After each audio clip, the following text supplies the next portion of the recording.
Blog Talk Radio.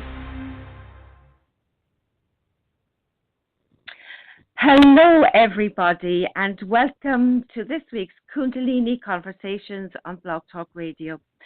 Well, as you can hear, there was no owning, no music.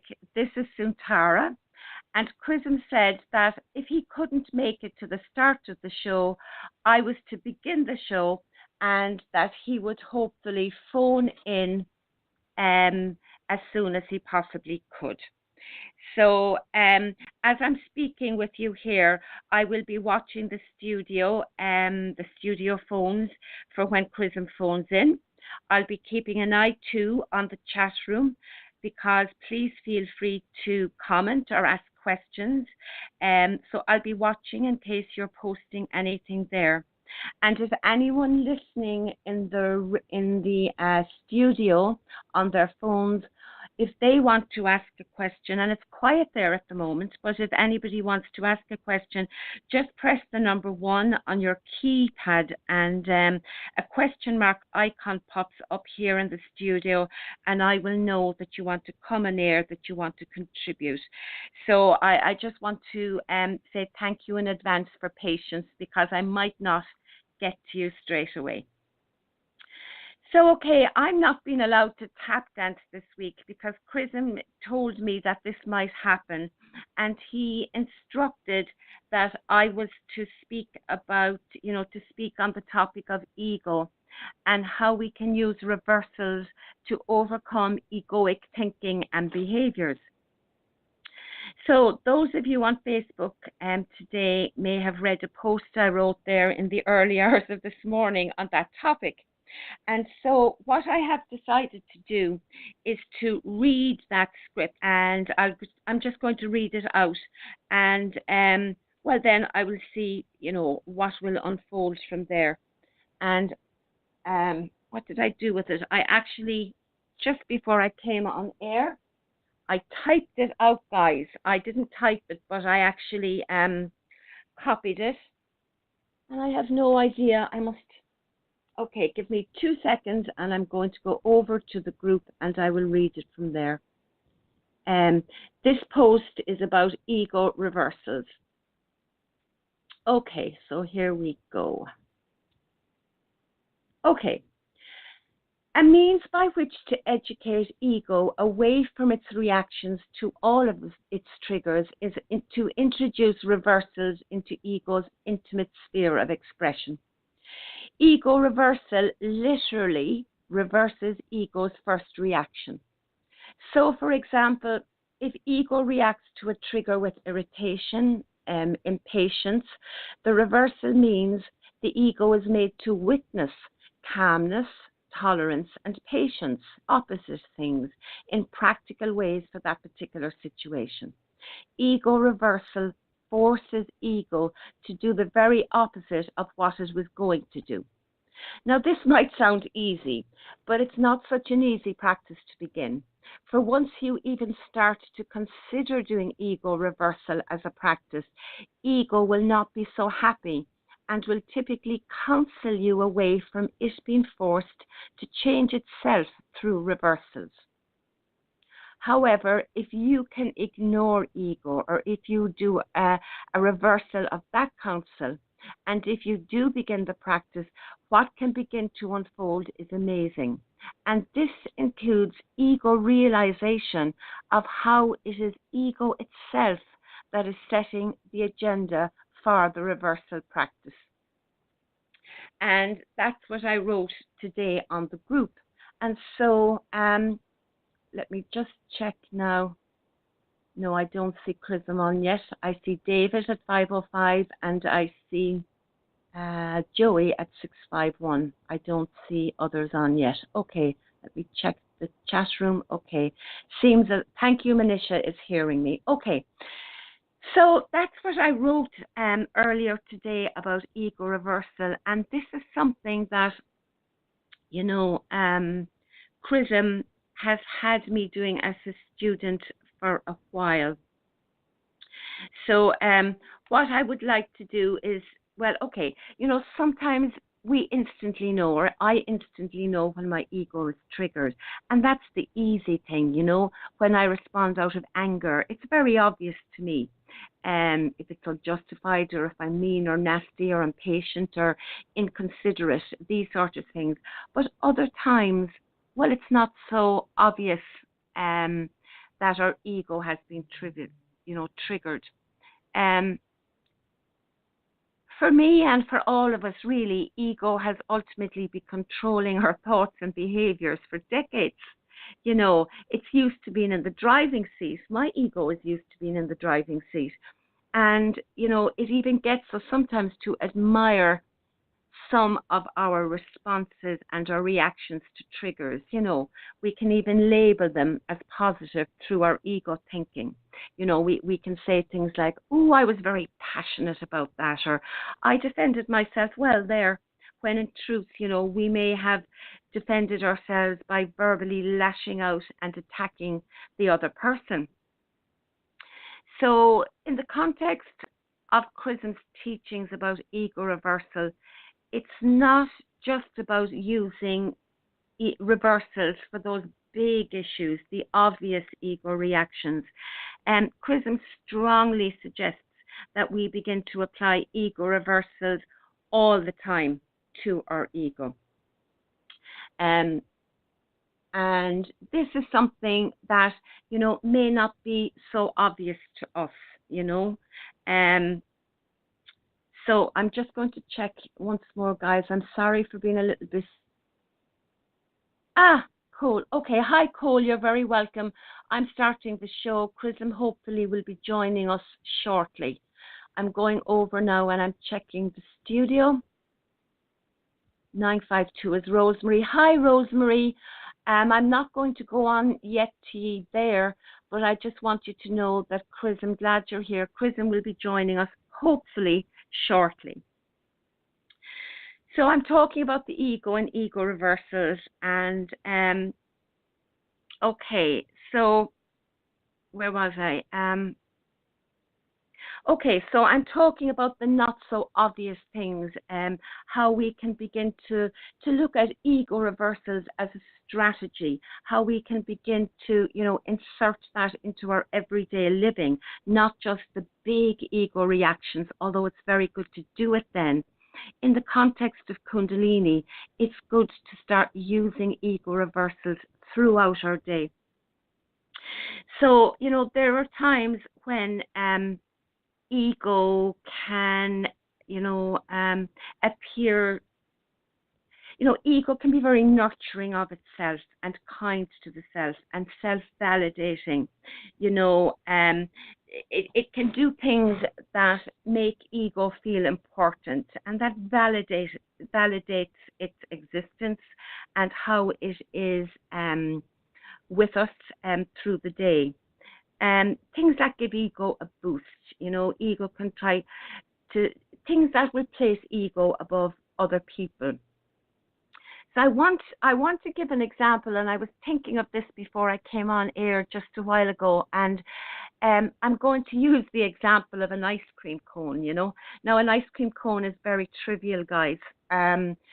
So, I mean, it's a metaphor in one way, but it's also real for me, an ice cream cone. I'm using that as a real example, a trivial example, but still one that might be able to demonstrate how ego reversals can be inserted even in trivial things and can have an impact and a teaching for the ego.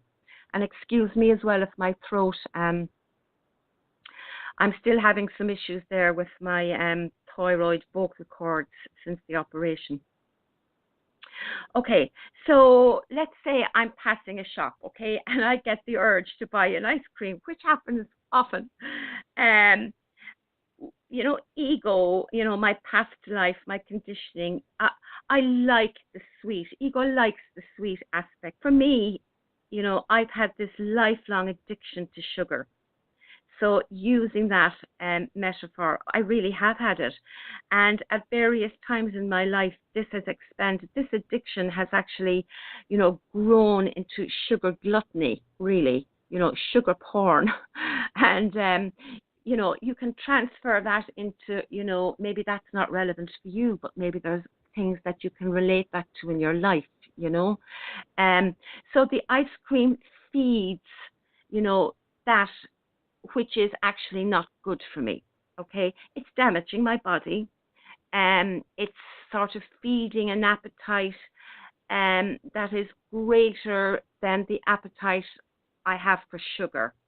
It feeds my senses, my taste, my mouth, my stomach, but it's actually blocking senses as well, because there a sort of a chain reaction occurs all on all levels and in my various bodies.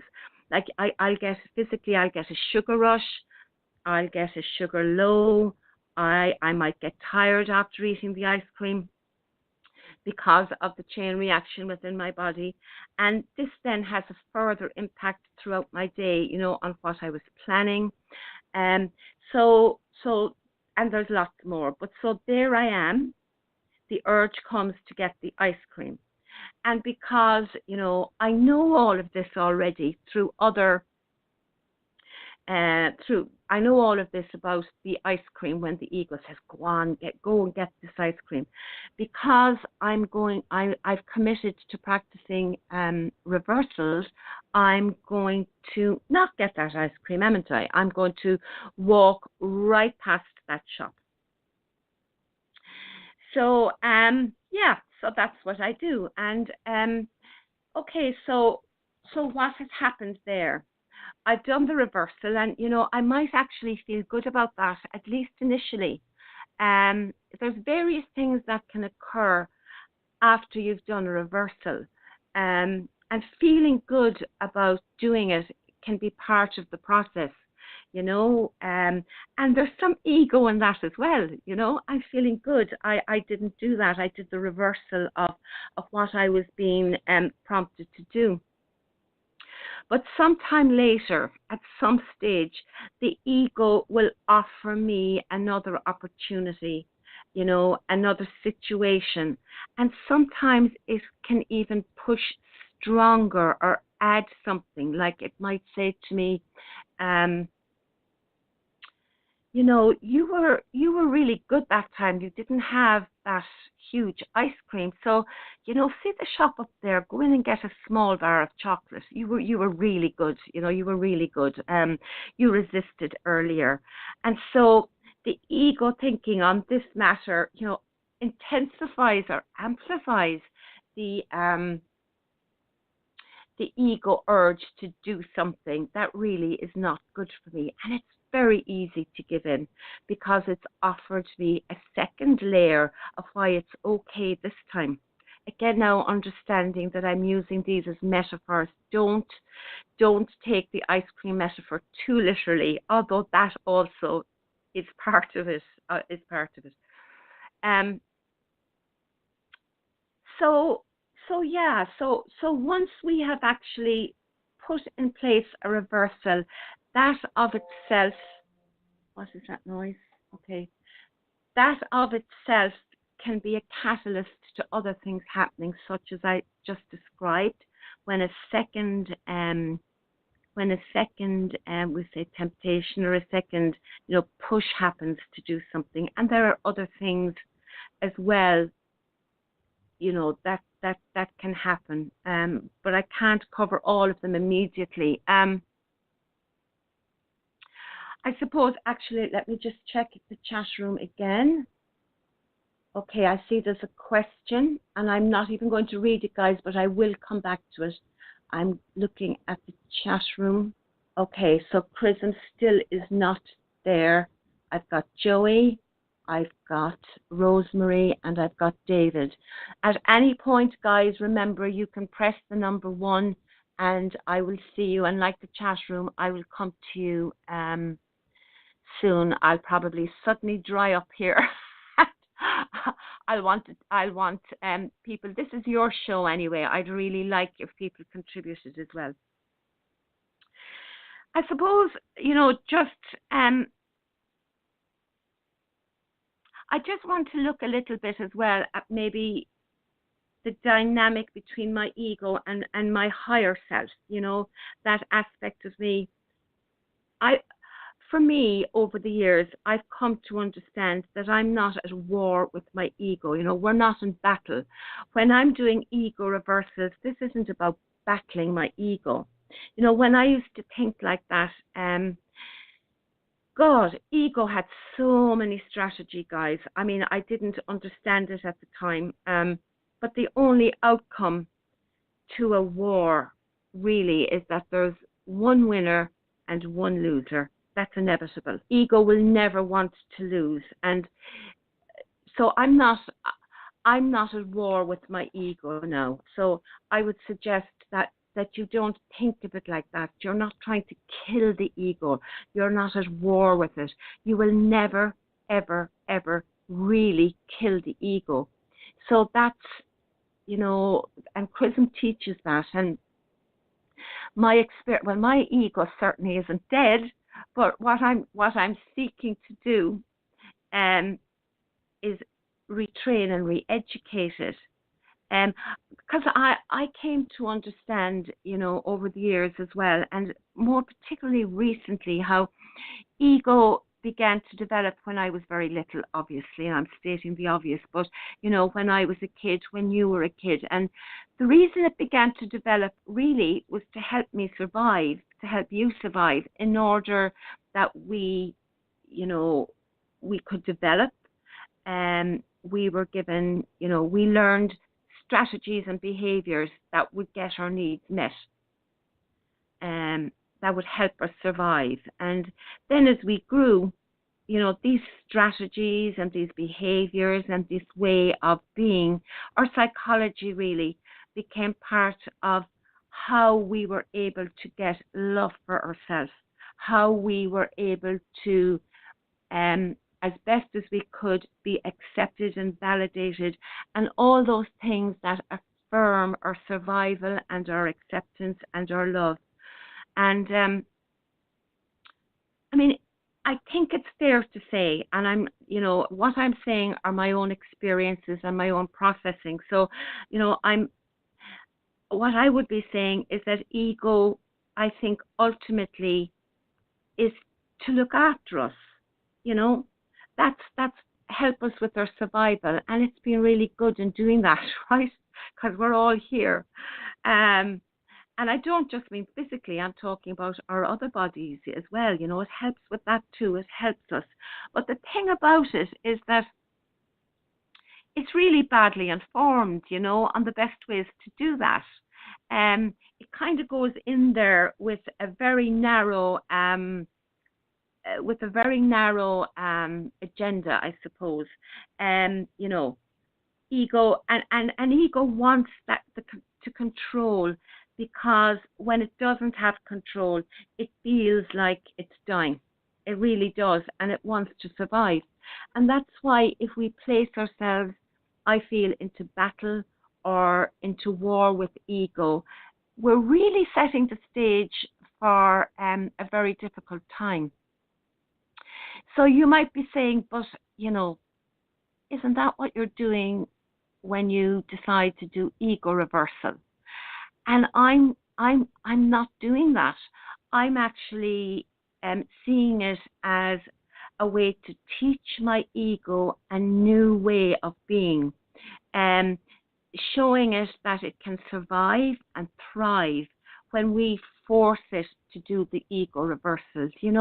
It's like forcing it into a refinement process, kind of reflecting what the Kundalini does with us. So it's like a conscious decision by us, and for me, through the teachings of my teacher, to consciously choose to go and give my ego refinement, to put it into a refinement process. And so reflecting, as I said, what Kundalini does with this, with us. And so when I am looking at ego, when I started to look at ego reversals, I won't say I knew this instantly, but this is what I've learned in my experience for myself, that now when I'm doing ego reversals, I'm doing it with love for the ego, and that must be tough love, you know. I must, you know, do things that the ego doesn't want me to do, and I must do it consistently. And this is how ego reversal can really help us. Um, you know, this doesn't mean now, guys, that we allow ourselves to be abused or anything, but it does mean that we don't respond to triggers in the way that we once used to. You know, if we, for example, if I hear myself now becoming in my head, my thoughts, if I hear my ego respond to something, or from my mouth, you know, out comes, see, already I'm condescending, or even sarcastic. You know, sarcasm can be witty or the lowest form of wit, but it also can be very hurtful, as can condescendingly speaking to somebody with, you know, that tone. Those can be indications immediately that I can do an ego reversal immediately. And so, you know, maybe now before the words come from my mouth, you know, something condescending or judgmental or sarcastic. And you know, ego likes to do that because it can then claim it doesn't own it. But what it actually does is it hurts the other person.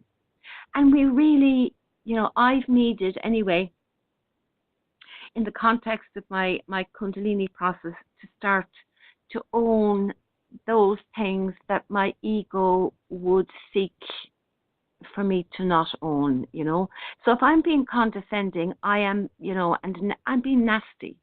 And so now maybe before something like that rises and, you know, becomes words, I can do an ego reversal with the thought so that it never reaches my mouth. And the reversal would be that I would say something kind or thoughtful to the other person, not something untruthful, or I can still be authentic, but I can look from my heart. You know, our hearts have eyes. We can look from our heart, and we can choose a reversal that is authentic. So we can say something. I'm not going to give an example because I'm sure, you know, you can all, I'm not going to give an example, but we can say something that is the complete opposite of what we were going to say. And that's another example of an ego reversal. And right throughout our day, we can do this from small little things. I remember Chrism saying, I don't know if it was last week or the week before, we can deny the ego. We don't have to have that, you know, big dessert. We don't have to completely finish the meal or stuff our face. Oops, my battery. Uh-oh. 1 second, guys. Where's the battery? How did that happen? Okay, 2 seconds. Yikes. Yikes. Okay, sorry.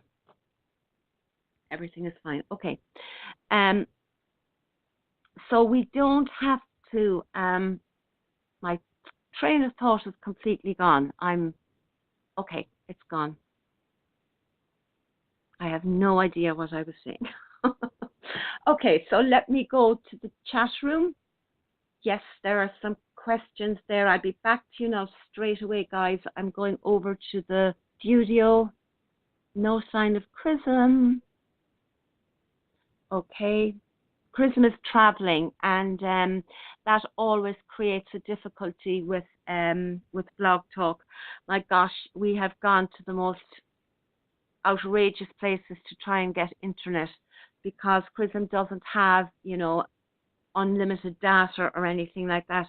And when he's traveling, he needs to keep as much data as he can for the work that he does with people and on the groups and you know, that sort of thing. So he's probably this minute seeking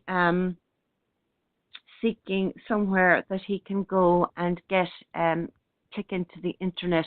Or he said that he would try and phone in. That's why I'm also looking at the phones here. He might try and phone in. Okay, I'm going over to the chat room. Okay. Okay, so there's a question. Could it be that ego is our sixth sense? Now, before I even read it, guys, you know, I am not going to necessarily be able to answer your questions, but we can I'll certainly see what comes up for me. And if anybody on the phone would like to join in with this, please press the number 1, and I might come to you anyway. So could it be that ego is our sixth sense, our sense of self, and that just like our other 5 senses, it requires tuning? And out of tune, ego gives one a false sense of self, which in turn affects our interactions with everything and everyone. Educating the ego, showing us new ways. Absolutely. I think the whole thing came from Manisha. Absolutely. I think that our ego is just like our other 5 senses, and it has such a very strong sense of self, doesn't it? It projects who we are, what we are. It's our psychology, and very often it's not in tune really with who we are. Our ego projects, you know, it's often the mask that we wear. It's what we might hide behind, and we certainly need an out of tune ego certainly gives one a false sense of oneself. Our higher self is hidden, and that is why the ego reversals, in my opinion and in my experience, actually work. Because, you know, when we decide to do something like that, we're not actually, let's say, waiting for any given situation to arise. We are making a commitment that we are going to lovingly bring ego into a place of refinement for itself. Now, Kundalini does this anyway, guys, as well, you know. And so, question is a person, says Manisha. Oh, apologies. Apologies, question. So a person has taken that name on the chat room. You're very, very welcome. I don't think you've been here before. So that was great. That's a great comment. So I'm saying that, you know, with ego reversals, that's exactly what we're doing. We're tuning the ego into, you know, who we really are. We're letting it become familiar with what our higher self would want, with what the Kundalini would want, how the Kundalini would like and want, and, you know, is giving for us to be in our daily life. So we're choosing to bring ego into that place of refinement in a very, very loving way. And then when we do that, we take away the option, in a way, of waiting for big situations to come.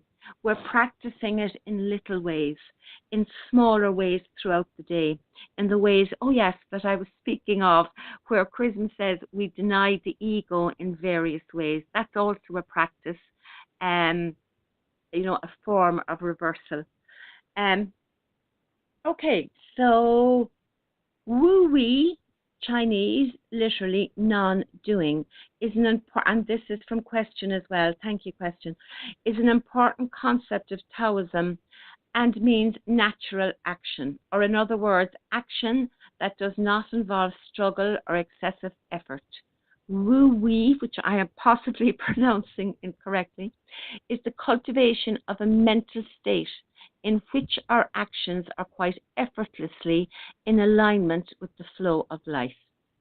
And I agree with you, and I agree with you. But for me, I would read something like that, and various philosophies, and I have done, and they are beautiful, and I agree with them. But it's not something, and that is where I am going, but that is not something that I have found effortless. I mean, it does take some effort from me. I have to set it up for myself because there's a lot going on in my life, you know.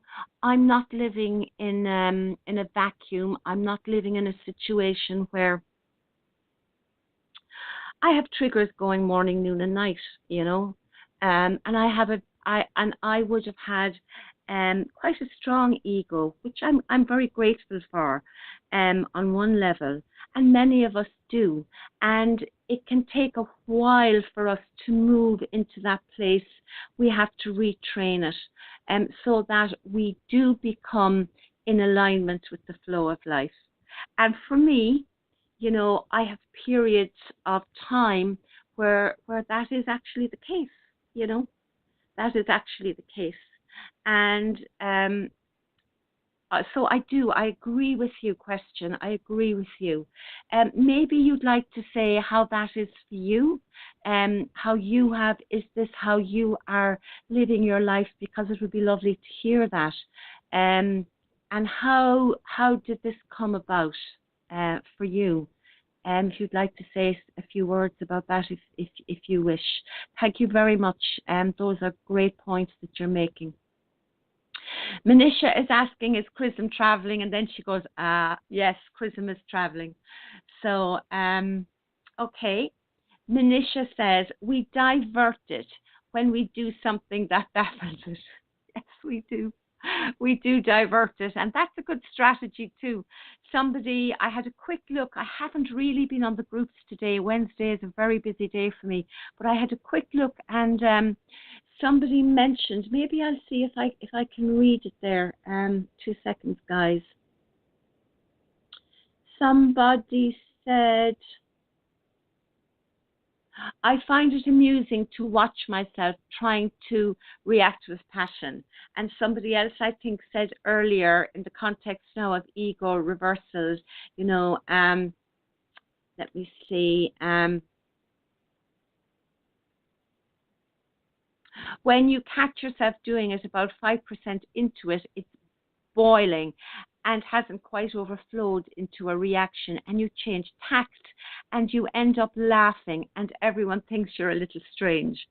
And that has happened for me too. I can understand that absolutely, where you do a sudden change, and that certainly, Manisha, you know, baffles the ego. But ultimately, you know, and we can laugh, and humor is wonderful, but ultimately we really, in my experience, also want to bring the ego in to a consistent self-correction. You know, it's not that this is self-correction, but it is part of the training for self-correction. It's another aspect of it, when we do ego reversals. So we do divert it, and we need to do that in emergency situations sometimes, but we also need to, you know, we need to include it and all of that as well, so that it knows what's going on. Cole says hi. Manisha says hi to Cole. Cole says, did you post to Manisha about the Berlin seminar today? And yes, she did. There's a fabulous photograph of Chrism on the group, that Manisha says she took the photo in Berlin last year after the seminar. And Manisha says she hears me, and anytime somebody posts, the whole thing vanishes in front of me. To educate it. So I'm going to, I wish Manisha could come online actually, because I'd love her to talk about the seminar. Do you have any credit in your Skype, Manisha? Because you're rarely, you're not always up. It's actually heading for midnight here, but with Manisha, it's heading for 1 a.m. So she's been a real late lady tonight. If you had any credit, Manisha, it would be great for you to come on and just speak a little bit about the seminar. And I'm back in the studio, and I'm seeing an 848 number. So I'm going to go in case that's Chrism. 1 second, guys. Hello, 848. Can I just check? Now you are on air. Can I just check with you in case you're Chrism calling in? Are you Chrism? No. This is Tyra. Okay. Who is it? This is Tyra. My name is Tyra. Hi, were you on? You were on with us last week, were you? Yes. Hi. Okay, I will put you back in listening and thank you. If you want to join in, press the number 1. Chrism has been delayed. I'm hoping that he will come on. We're talking today about ego reversals. I know you're not here long. So, okay, so you're very welcome. I'm putting you back in listening mode now. Thank you. Okay, guys. So, okay, so nobody in the chat. Aha, thank you. Somebody has a question or a comment. So here we go. I think it's Joey. I'm going over to 651 now. Hi, 651. Have you got me? Have you got me? I have you. Yeah, I have. It's Joey. I just Hi, Joey. You're on air. Okay, I just wanted to make a few comments on the ego thing. This is something I have just recently begun working strongly on. And what I realized is that I am judging people that I'm with. I'm not really judging, but looking to see where they're at and what they're doing, comparing myself to them, and often coming up a little on the minus side. And this, I have realized, needs to be corrected. So I am doing the best I can to catch myself on these comparisons. That's not necessary. And catch also any derogatory thought that I have to my own person. I just wanted to share that.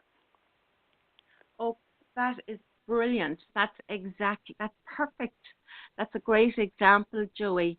In the context of, say, Chrism's teachings on reversals, could you see how perhaps actually not just catching, but maybe inserting, if you're in communication with the person. Now, if you're doing that from a distance, obviously not, but because I've done that too. I think most of us, if we're being honest, do that. Very often, isn't it so unconscious? We're not even aware that we're doing it really. So when we come into that awareness, that's great. But if you're talking to somebody, could you see how a reversal and you maybe saying something could actually be helpful? Absolutely. And it's true. Thanks to Kundalini, I have become more aware of these very subtle little things that pull you down. And yes, reversal is the way to go. I can say, I am me, I have value, it doesn't matter how I compare to other people. And that's helpful. Yes, that's really good. Joey, thank you very much. I appreciate you sharing that with us. I really do.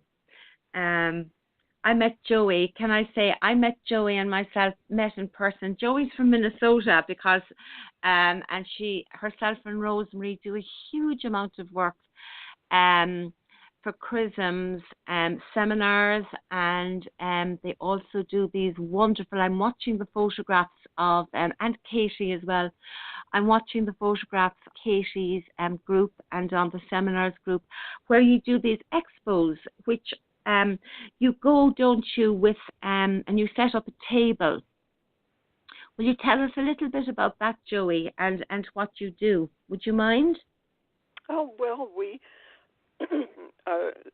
Rosemary has this very well organized, and I'll pick her up at 6:30 in the morning or 7:30, whatever we have to get there a half an hour before it starts in order to set up, and but we get all kinds of little papers out, and we have a CD of Chrism's playing, and we sometimes are able to Skype Chrism at some time during the day. So we'll have a little blurb that says, would you like to come back at 1 o'clock and talk to our teacher?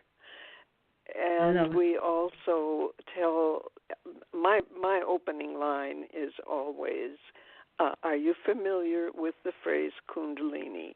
And most of the time I get a comment, I've heard of it, but I don't know anything about it.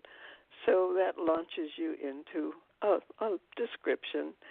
And if the person is genuinely interested, we encourage them to give us their phone number or email so that we can contact them when we know exactly when we're going to be doing a presentation and if they were interested in coming. And if they seem really open to what we're saying, we offer to give them a what do you call it? Is it the blessing? The blessing, yes. Ishti. Is it an Ishti? Ishti blessing, is it? Well, is it called Ishti? We usually do the Om Namah Shivaya Om blessing, which means I am at one with all that I am. So it's always an interesting day. Oh, thank you for sharing that. Your voice is very, I can feel the Kundalini on it, Joey. It's very soft and gentle, and I can just imagine somebody meeting you at the seminar, at the expo, and you've been very kind and warm and welcoming and explaining about the Kundalini. So yourself and Rosemary do a huge amount of work, because really, I think very often, am I right in saying that a lot of people have heard the term Kundalini in the context of Kundalini yoga, and that's not really what you're bringing to the expo. No. Yeah. I'll often tell the story of gurus who are seeking the awakening. Many times, often they spend their lives often in prayer, and when it happens, their students see them going into these strange poses, and the students think, well, maybe that's the way I can get an awakening. So they go into these strange poses, and that is the source of yoga. So it's a little backward, but that's it fabulous. has really nothing to do with. It has nothing to do with Kundalini, really.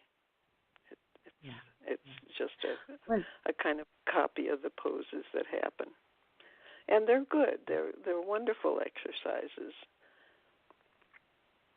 They are indeed. But it's not Kundalini. Yeah, that's right. Joey, thank you so very much for calling in and for sharing that. And I started off, didn't I? But I got sidetracked by telling people that I had met you. I was honored to meet Joey when we were in Peru. Joey came to Peru with a group of people from Kundalini, the Facebook group really, and we all traveled to Peru and we partook in, it was a Kundalini pilgrimage really, towards the ayahuasca, and we participated in some ayahuasca ceremonies there, and I met Joey in person. And one of the days, Joey, please God, please Kundalini, I'm going to get on a plane and I'm going to go to one of the Minnesota seminars. I'm dying to go there and it would be great and meet the community there in Minnesota. I would absolutely love it. So maybe next year that would be really a wonderful thing to do for me. I'd be honored. So I'm going to go. Thank you very much. I put you back on listening, Joey. Thank you. Chat room. Okay, so Manisha says my Skype credit has been inactive. I'm activating it now. Okay, it might take some time. Let's see if I'm still awake. Listen, Manisha, if it's too much for you or it's just too much hassle, don't do it really. I can give the information. It's just, I love the sound of other people's voices on air. You know, Chrism isn't here and it's me. And, you know, people hear me every week, you know, to a degree. And it's lovely. Wasn't it just lovely listening to Joey there? So it would be great if you do get to do it. But if you don't, please don't put yourself out too much, okay? You can do it next week or another time. I just want to check now so that I'll recognize that there's a new number if she does get on. Okay.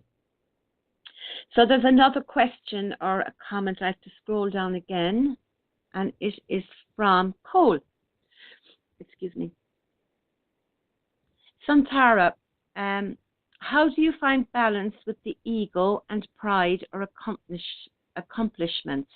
If someone gives me a compliment, I try not to take it to heart because I don't want to take claim to it. Maybe that's some complex ego game, as if being that way or doing the right thing is natural. So why should I take claim to it? I know what you mean. There's a few things going on there, isn't there? It's really interesting. It's really interesting. It's a very good point, Cole, because sometimes we actually can't take, I'm going to use the word a compliment, you know, we can't, if somebody praises us, and that's often done, you know, it's not even praise, it's just a thank you for something that has been done, you know, it's when a person says something, you know, a compliment, it can often be as a way of a thank you as well. And we find it so difficult sometimes to say, you're welcome.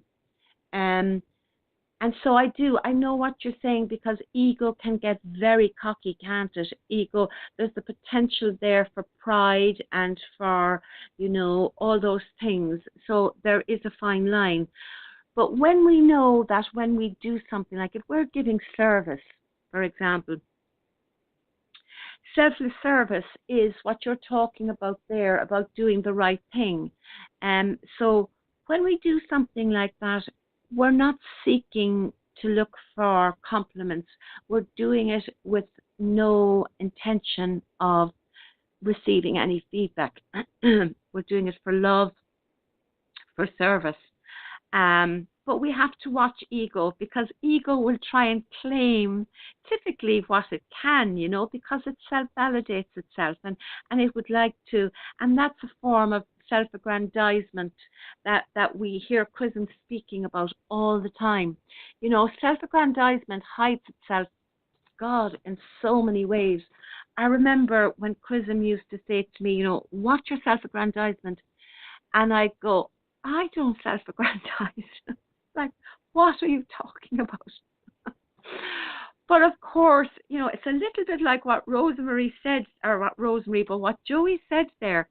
We can be very unaware of some of our ego, how the ego presents itself. It can be very, very subtle.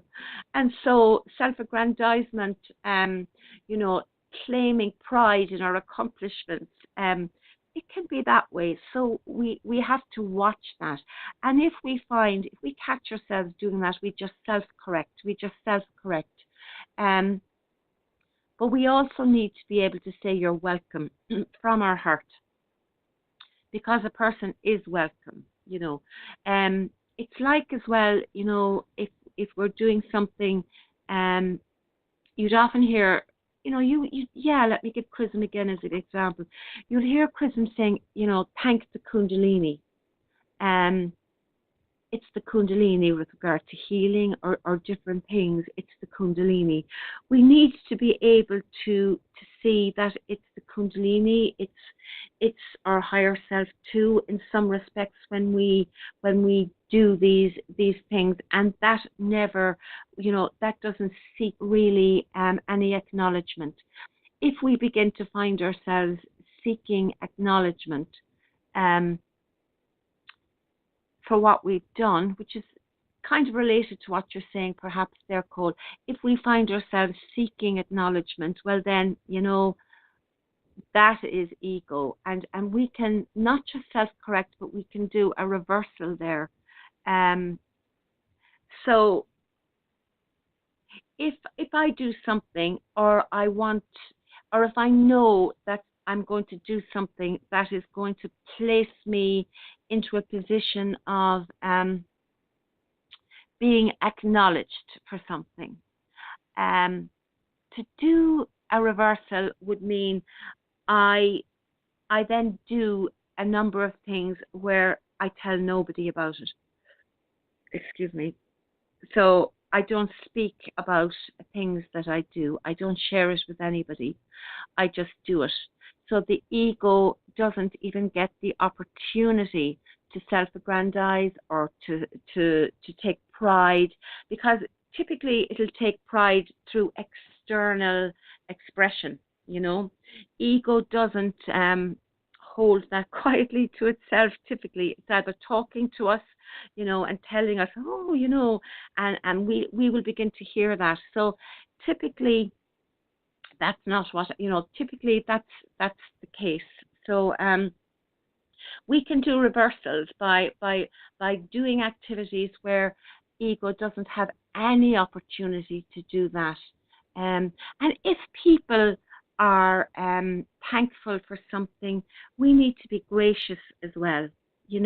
People actually, I feel anyway, need to express their gratitude. I know that I need to express my gratitude because gratitude is a form of love.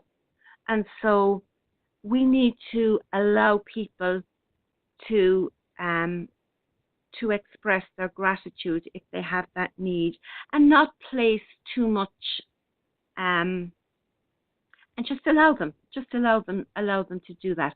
Now, if they start, going over the top, or they're saying things that are very egoic, or very, we'll say, satisfying, or they're putting you up on this pedestal, well, that's a different matter altogether. We don't need to allow that, and we can correct that. But we do. I think we also need to allow people to express their gratitude and their thanks. This is after jumping, so I hope that helps, Cole, or answers it a little bit. I'm just scrolling again because the whole thing jumped, which means somebody commented. Manisha says, but I can feel joy because somebody has found joy in something that happened through me. And that is just an energy event. Yes. And there is just the feeling of love there. Yes. And I am sometimes very surprised when people say something good to me, because I have just been me, not doing anything in particular or for any purpose. And I thank them for making me feel the love. That's lovely, Manisha. That's really lovely. Thank you so much for sharing that. Thank you. So I'm going to take it, Manish, you're not coming online because you're still here, okay? But maybe if you get the opportunity in the coming weeks to set up your Skype and come on air, I think it would be wonderful. I would love to hear you on air, and that gorgeous accent. I was going to say German accent, but it's Danish accent. A Danish lady living in a little thanks. That's Cole. Cole, type up some more there if you want to make more comments from your own perspective, or if you'd like to say a little more, okay? So Manisha is a Danish lady living in Berlin. Pardon me, she's not living in Berlin. She's holding the seminar in Berlin. She's living a little south of Berlin and herself. But Berlin is the hub of Kundalini seminars in Europe. And Manisha organized, she said her English with a German accent from a Dane. Okay. So Berlin is the hub for the Kundalini seminars for Chrism. And in relation to Berlin, Manisha organized one there last year, and it was really successful. How many people had we there, Manisha? She's way down south, she says. My geography isn't good, actually, in relation to Germany, so apologies. How many people were there last year, Manisha? Did we have a dozen? did we have more? It was a lovely, intimate group of people, and it was a very, very special seminar. I've attended many, and each seminar is different and unique, and so was this one. And I'm really, please God and please Kundalini, looking forward to returning there. So I might as well give the information now. It's happening in September, which is getting closer and closer. Manisha says there was about 14 people at it. Chrism can do a seminar with anything from about 10 people to 30 people, and that would be the case. We had a seminar in Ireland here once, and we had 20-something people at it, and we had or 15, she's lost count. We had another seminar that was very, very small, and we had only 5 people at it. And each seminar, is unique because the Kundalini in Chrism really tailors each ceremony, not each ceremony, but each seminar for the people who are present, because she knows, the Kundalini Shakti knows what each person has come to the seminar for. Each person, has their own unique journey to the seminar. I always think seminars are like a pilgrimage. They have been for me anyway. From the moment that I decide that I get this pull to go to a seminar, or that I decide that yes, I can actually go, a process begins to happen for me. And so the seminar and the connection with the Kundalini can actually begin way before the seminar. And when each individual arrives to the seminar, the Kundalini in Chrism knows exactly what's going on. It's a divine consciousness. Chrism will not have met, some of the people. So he doesn't need to, because the Kundalini knows. And that's how the seminars work. And I'm always in awe and in gratitude and devotion, really, for the fact that Kundalini, does this, and that the divine has unity in the various places around the world that Chrism has travelled to. So, okay, Manisha says yes, it's a pilgrimage, and it certainly is. So that's happening in Berlin on the 15th on the 16th and the 17th of September. It's a Saturday and it's a Sunday. There might be some option for the Friday for private students of Chrism, or for people who have been working with the safeties for some time. So we can look at that. Manisha will talk to you about that when you contact her. But typically, it's the typical ceremony. Why do I keep saying ceremony? It's the typical seminar. Saturday and Sunday begins at 9, finishes at 5 each day, but really it doesn't finish at 5, because typically when when the seminar is over, we head off for something to eat, and it continues in a different way until we all retire for the night, and it begins again the following morning. It may begin with people meeting for breakfast, or it can begin at 9 o'clock, and it continues right through. Some people have to leave after the ceremony, after the seminar. Stop it, Amelia. Actually, it's kind of a ceremony too in some respects. I keep saying that word. So it is a ceremony too in some ways. Of course it is. So we may be together as well on the Sunday night for the majority of the people, and then the following day people begin to go back to their homes. And last year, we had people from Berlin who were present. We had people fly in from different places. I flew in from Ireland. We had somebody fly in from France, fly in from Belgium, maybe a few other places. So it's quite a European gathering. And I'm sure it will be the same next September, and I'm really looking forward to it. So yes, it is the 16th and the 17th. So go to Facebook. I don't have Manisha's email in front of me, but go to Facebook and put in Kundalini seminars and events with Chrism, and you'll find the Berlin seminar information there. You'll find Manisha's name, you'll find her email address, and connect with her, talk to her by email, and she will let you know what's happening, and she will answer any questions that you may have. And making a connection with Manisha is wonderful anyway, but if you don't make it to this seminar, maybe you'll make it to a future one. So if you've got any, pull at all to go to the seminar, do make a connection with Manisha there. And she has posted the event in several groups now, so you're going to see it on the main Kundalini Awakening !group and all the other groups as well. I'm going back over now to check the studio, and I don't think we're going to have Chrism today, guys, so I probably will finish up fairly soon, but I am now going to go over to Rosemary. Are you there? You are, Rosemary. I'm going over to you now, Rosemary, and Rosemary is going to tell you about the seminar that's happening in October. Hi, Rosemary.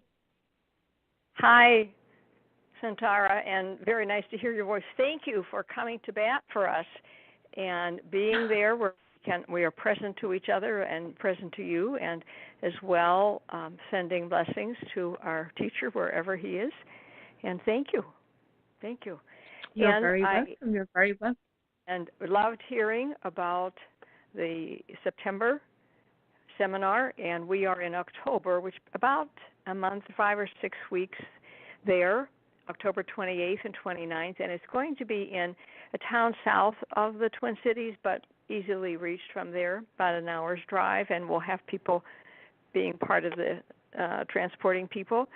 And those days are 9 to 5, and it's again, October 28th and 29th, we have the venue is the American Hotel and Conference Center. It's right there on the edge of the university campus.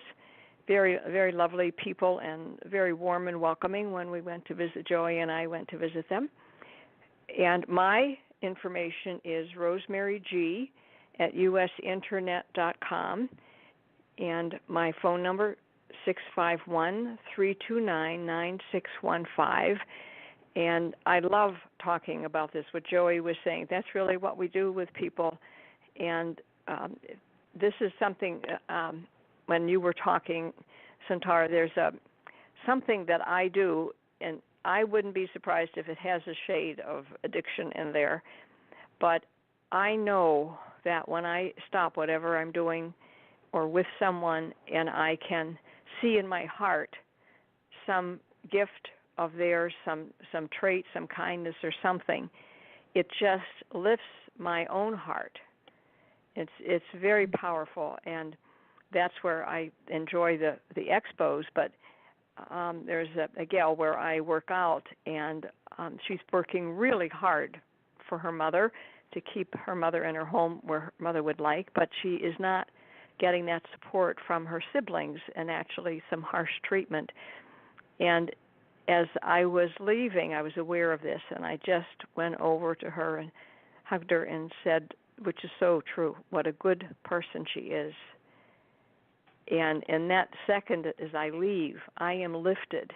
I mean, I wasn't down crawling around on some low energy level, but it touches me so deeply to do that with people. And it's something of this work that we do. I don't know where that I started to recognize that, but I do it when I'm on a service call and I'm getting ready to hang up, on the phone. And people Thank you, Rosemary. So for sharing that. And can I just say over here on the chat room again, and Manisha says, and I know you're going to agree with this, she says, it's so, a big S-O, it is so great to be with other Kundalini people. And Anna Kundalini, I'm going to say, I can't pronounce that word, Tijar, I just can't. Tajasri Kundalini. And she says, yes, it is, Manisha. And it is, isn't it, Rosemary? Yes, to be with it other is. Kundalini Yeah. people. It's a sense that you Yeah. have, sometimes we have alone, and like when I'm doing my meditation or the Tibetans or on the Shaktipat week, and I know that recognition of that divine energy, and it is richer and fuller when it's community. Yeah, it is, and it is so much you don't have to say. There's and it's just very special to be with other people that you know, we all know Kundalini, and where we're in a community. You don't even, as you said, you don't have to speak. It's just beautiful. And when somebody does, or they want to express, they're within a community that can listen in a way that others can't. And very often it's the only opportunity that a person can have to speak to other Kundalini people when they come to a seminar, and to speak to a Kundalini awakened teacher. I mean, that's rare.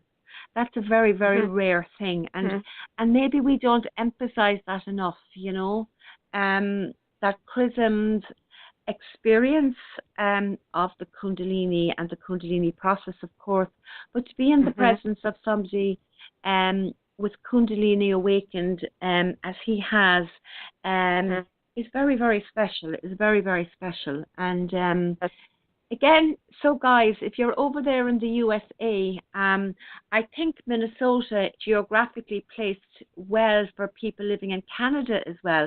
I'm not sure if we've anybody there in Canada, but like, pop on a plane, guys, get in your car, and meet up with somebody else, do a carpool, travel down there or across or over or up to Minnesota, to the Twin Cities, to where Rosemary is, and it will be something you will not regret, and you will be really glad you did.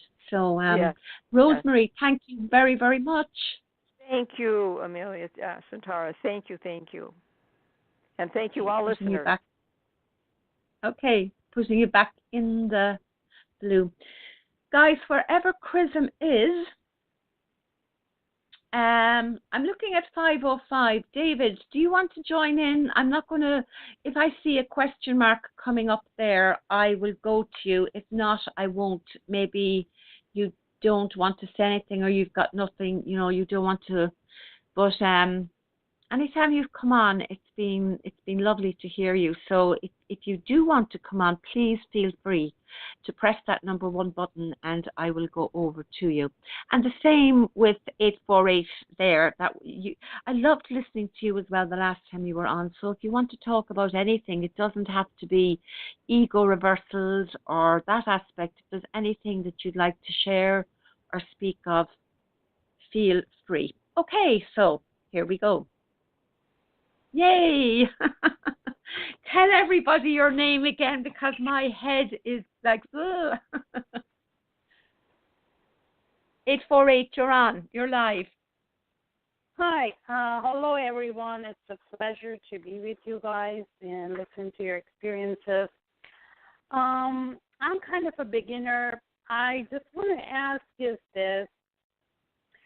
When I do meditation, like after meditation, I feel like I'm in some zone out phase. I don't know how to describe it. It's like I'm very foggy and dizzy, and it stays for a long period of time, maybe half of the day. And is this normal, or what's kind of happening here? Okay. Well, what I'd say, what's your name again? I'm sorry to have to ask again. It's Tyra. You can call me Tyra. Tyra. Tyra. Tyra, is it? Yes. Tyra. Okay. Thanks, Tyra. Sometimes coming out of meditation, and this is obviously happening often for you now. Has it happened more than once? Is it happening every time? Yeah, it's every time. And, even if I don't say, I say sometimes it's too much, I'll skip a day or two for meditating. But it just keeps coming to me. I feel like I go out in like a zone out phase, like I'm there, I'm not there. My kids are telling me, Mom, where are you? Just sitting there. Are you sleeping? Are you awake? What are you doing? Okay. My head kind of tilts off, like it's like a somebody cut my head off, so it's completely tilted on my chest. And I really thoroughly enjoy it. I'm not complaining, but it's like you're in some when kind it's of a happening, though, Tyra, that I just one or two things for clarity. You're saying that's the phase, that's you phasing out. That's not you doing meditation. This is what happens after meditation, yeah? Yeah. When you're with the kids. Yeah, okay. Mm-hmm. And when that's happening, are there safety issues, with regard to the children, or with regard to, are you present with them, able to keep them safe, or is there some danger around this happening for you? No, they're safe, right? Like after dinner, we will be sitting in the bed or whatever. And as soon as I have my quiet time, like I finish up my chore or whatever, even if I'm driving by myself, that's like my own time, and it will start happening to me. Okay. Well, that can happen. That can happen. It's almost like my experience of that happening is it's almost like spontaneous meditation without me consciously meditating. Would that be anything like it? Yes, you're absolutely right. It's like I go into this meditative state, and there might be any number of TV or radio or anything. It will not bother me, and I'm like in my own world. Yeah, and I can relate. I can relate to that. The reason that I asked about the safety issue is that that's not such a great idea if you're driving the car. It's not that you've any control over it, but there's a few things. If that was to begin to happen in a situation where you're driving the car, for example, it would be very important that you wouldn't, that you would come straight out of it, or that you would pull up the car, or that you wouldn't put yourself at risk. And I'm assuming that you would do that, right? Correct, yes. Yeah. So if you're at home and you're finished your chores and all of that, I suppose, if that's how it's happening, the Kundalini is waiting, is allowing you, isn't it, to do all those things that you've got to do before this begins to happen. Yeah? Yes. So, there's nothing wrong. Right. I don't think you can do anything about it, or that you should even try. That said, how good it feels. Just check that, that you're not becoming, addicted. I remember having to, when I was going through a particular phase, I remember Chrism saying to me, you can get quite addicted as well to the phenomena and that sort of thing. There's an amazing feel good factor to that, isn't there, Tara? Yeah, sorry, say that again. I couldn't catch the last part. There's a great feel good factor to that when that happens. So we may actually, it's beautiful. I have never I don't even drink alcohol or drugs or whatever. But I think when I hear people, why they do drugs, this is like some kind of peace of mind phase, like everything stops, It's amazing. It's really amazing. Enjoy it, and just allow it to happen spontaneously with the Kundalini controlling it. That's what I'd say, Tyra, with gratitude for it, and enjoy it. Now, Chrism might say something different, but that's what I'm feeling here and now anyway. So sounds lovely. Sounds good. Thank you very much. You're welcome. Anything else? No, that's and now Manisha, who you were talking to, is she the disciple there? Because I talked to another Manisha in Germany when I was going through Rough Patch at the initiation phase like 6 months ago. And she was a disciple of Osho Rajneesh. So I was just wondering if she's the same person, I think she's a degree in psychology, she's doctorate, and then she also does all the seminars about meditation and Kundalini and all that in Germany. Okay. Yeah, no, it's a different Manisha. Manisha, I'm speaking on your behalf here, so type away there, hon, if you're still there. What you did, that's a different Manisha. I know that Manisha was never a disciple of Osho. I know she had a teacher many, many years ago, in her 20s. But this Manisha says Osho had a Manisha too. Yeah, so that's the person you're speaking of, not our Manisha. But our Manisha is wonderful. So I'm sure she is. And I'm sure she is. She's a disciple. She's a disciple of the Kundalini for sure. We all As are we all, and, yeah. Right. We all are on a journey. Some get enlightened, and we are on the path of it. So, and it's a journey. It takes time. It absolutely is, and a beautiful, beautiful one that we're on. Challenging sometimes, right? Absolutely beautiful. It's lovely to hear. You know, sometimes when we're talking about the Kundalini process, it can be much easier to talk about the difficulties because, you know, when we're in the difficulties and the struggle and, you know, the ego refinement and the things that are challenging, we speak about that. And very often, I think Kundalini gets such a bad press, as it were, because of all the negativity. And Kundalini is often blamed for a lot of the things, you know. Whereas really, it's our response, isn't it, to the Kundalini awakening within us, that creates our choices, that often create the difficulties. But sometimes we don't talk enough about what you shared with us and about the joy and the beauty and all of that. So thank you for doing that, and catch you again maybe next week. Yeah. Sure. Thanks, you. Tara. Thank you so much, everyone. Thank you, Tara. Pleasure. Thank you. So. Thank you. Manisha says she's falling asleep, so she's leaving. Cole says he's going. Good night. And I'm putting you back in the queue now. Okay. And so, here's 5. I'm going to put David on now. David. Here we go. Hi, Hello. David. Hi. Hi, how are you? I love your voice Pretty good. as well. Oh, thank you. Really good topic. What would you really like? Good topic. There is so much to say about it. It's hard to find a place to start, but I did have a couple of questions for you. Well, okay, go ahead. Said she with trepidation.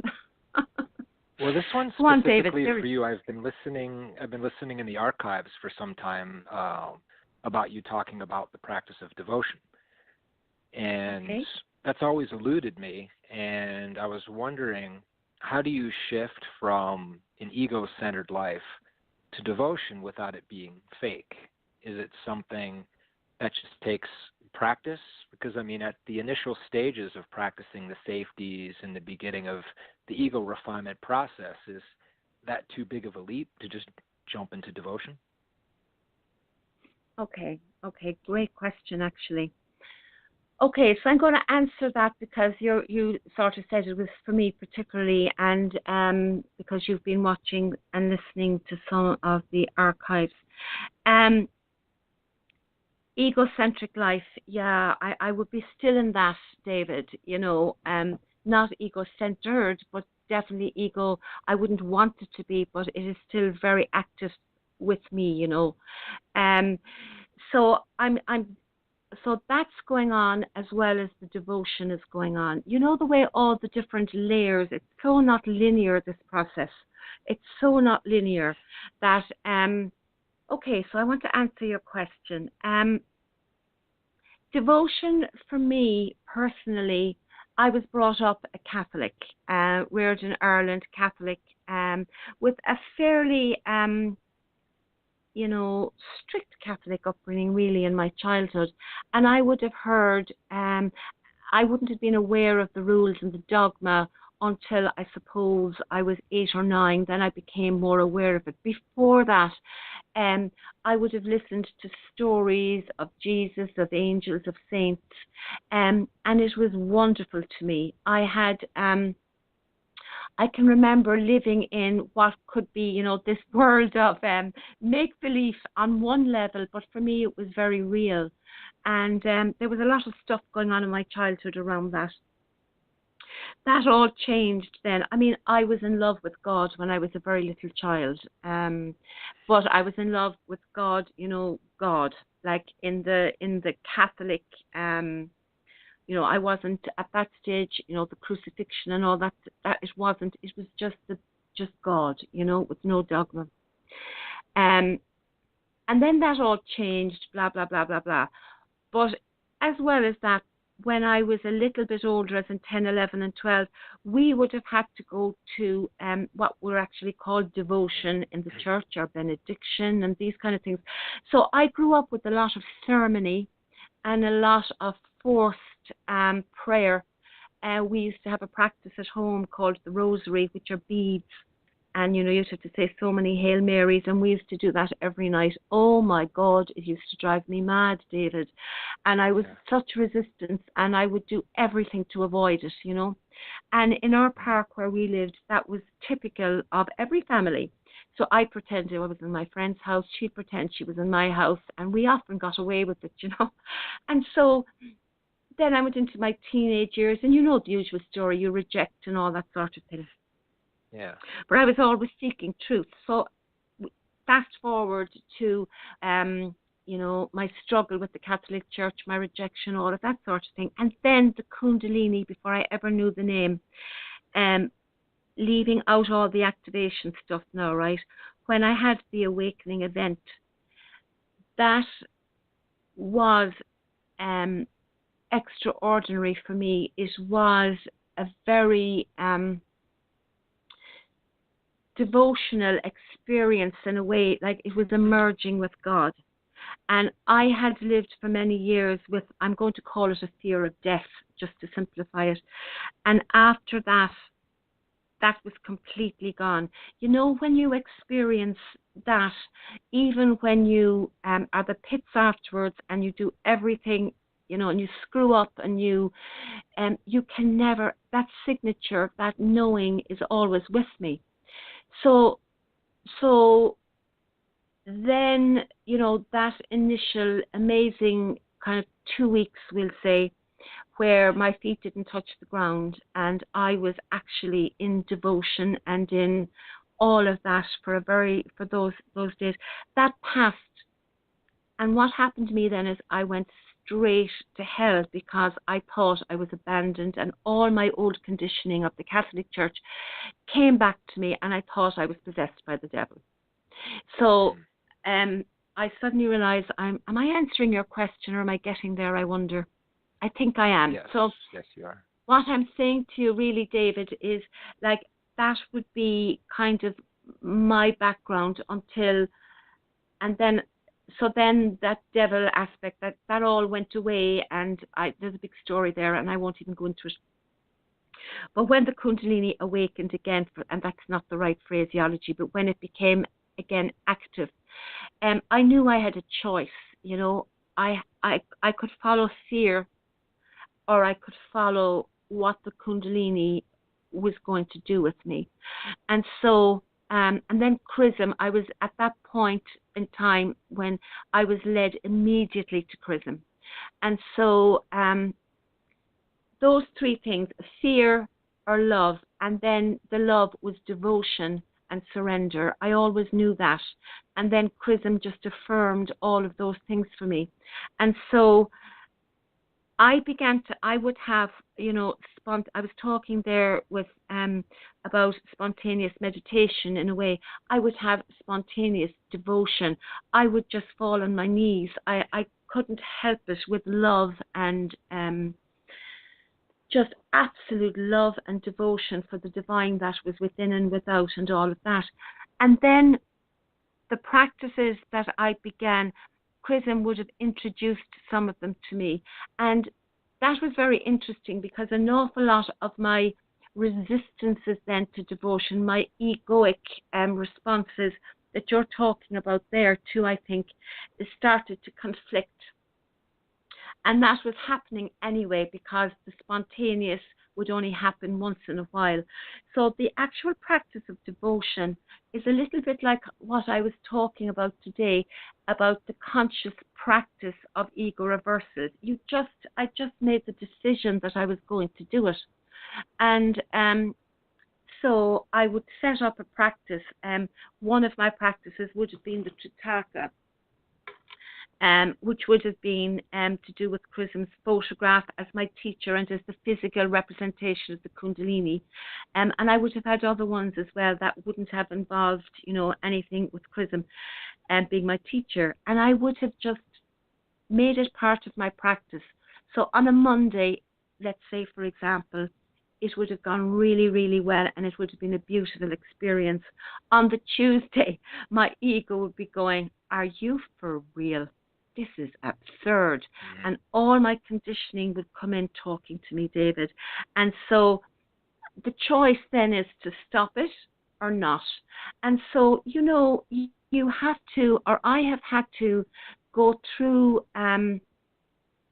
that struggle, for the want of a better word, or that ego contradiction to devotion in order for me to go deeper into it.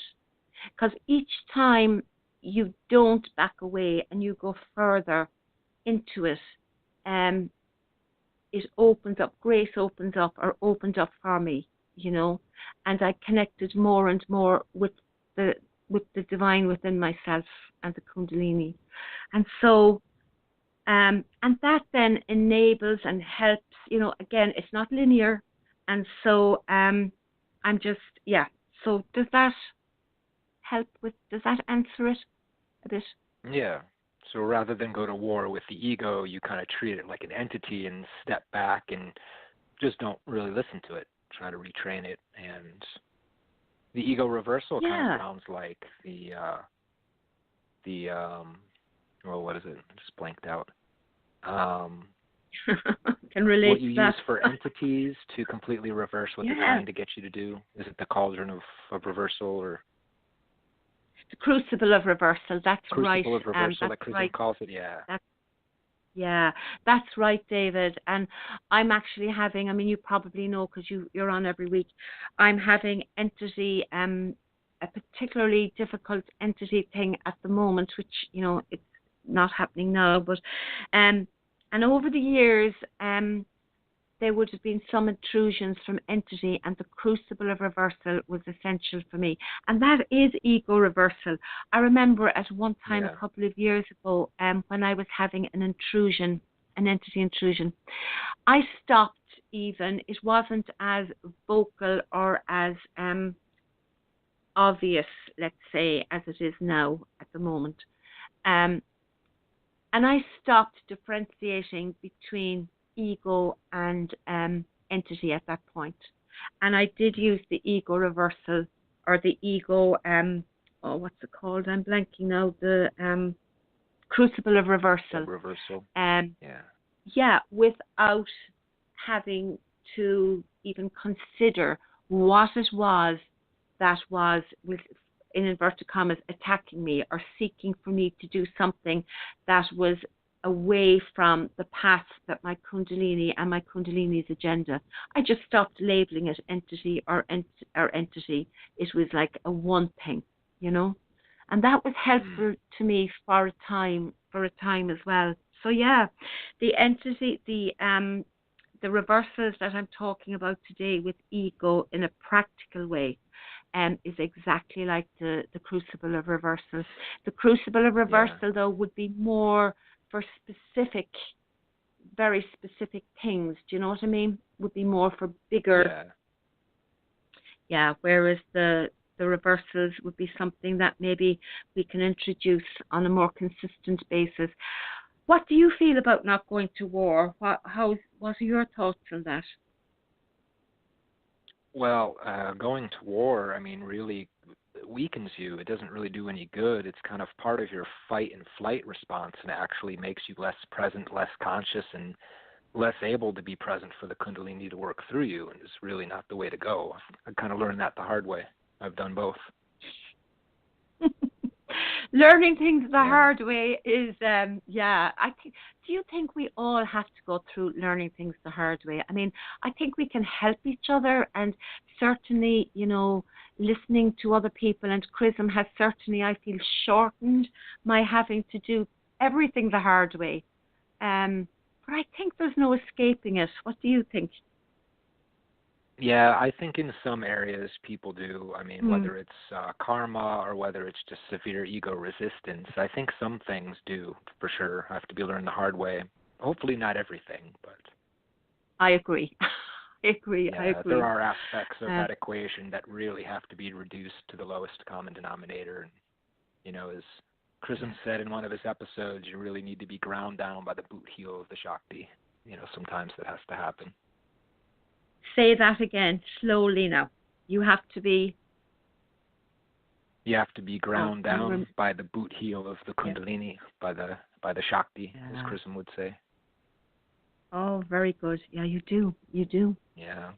Yeah. I can relate for sure when you said that the Kundalini awakening event, the merging with the divine, and definitely for me too, brought me right into gratitude and devotion. And I hadn't felt that before. I didn't even know those words and what they meant. I thought grateful meant, oh, you just lent me $50. Thank you. That's what I knew of gratitude. I was, 23, maybe 22 at the time. I didn't know. But right. Wow, you were young. Yeah, wow. It was drug induced, so it set me up for a hard time. But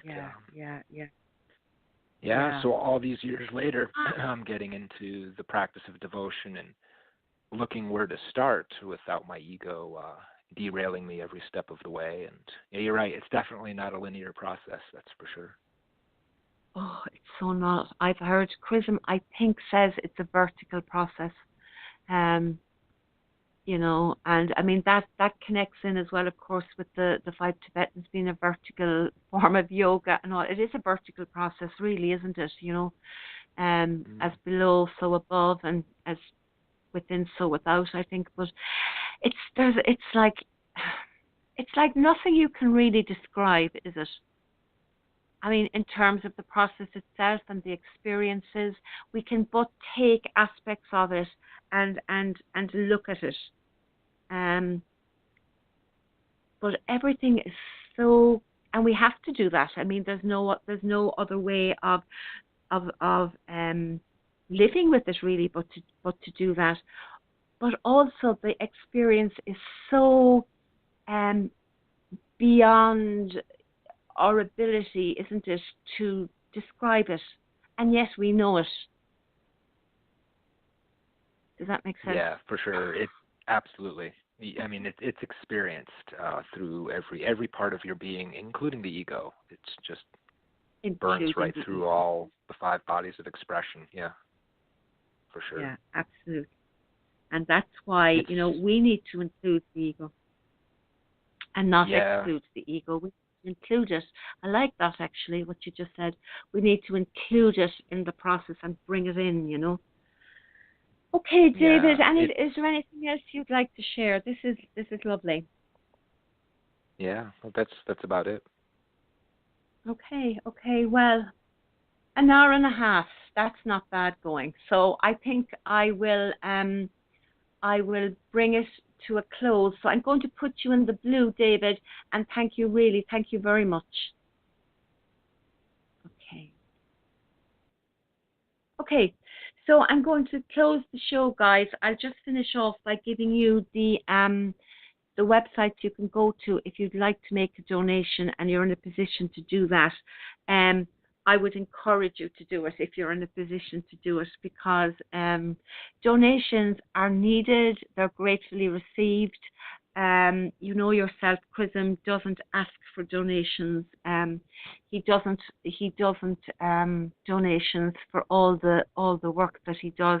You never see him asking for them, really, on any of the groups. And so it's a service that we can give when we are in a position to donate, and if we can, because we're helping other people as well through our donations. We're helping Chrism pay bills, we're helping Chrism to have the internet, you know, all that sort of thing. And that is the gateway into helping other people that we will never know really how we're helping them by giving to Chrism.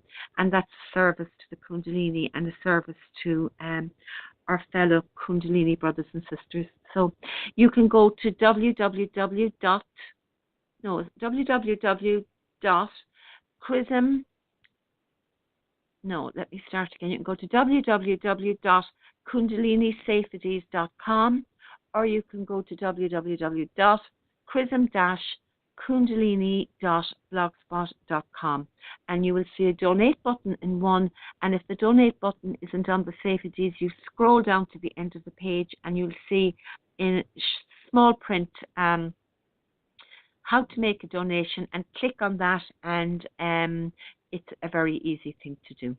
So thank you all very much for joining us today, and hopefully Chrism will be back next week, and we will see you at the same time, same channel. So good night, everybody, and thank you.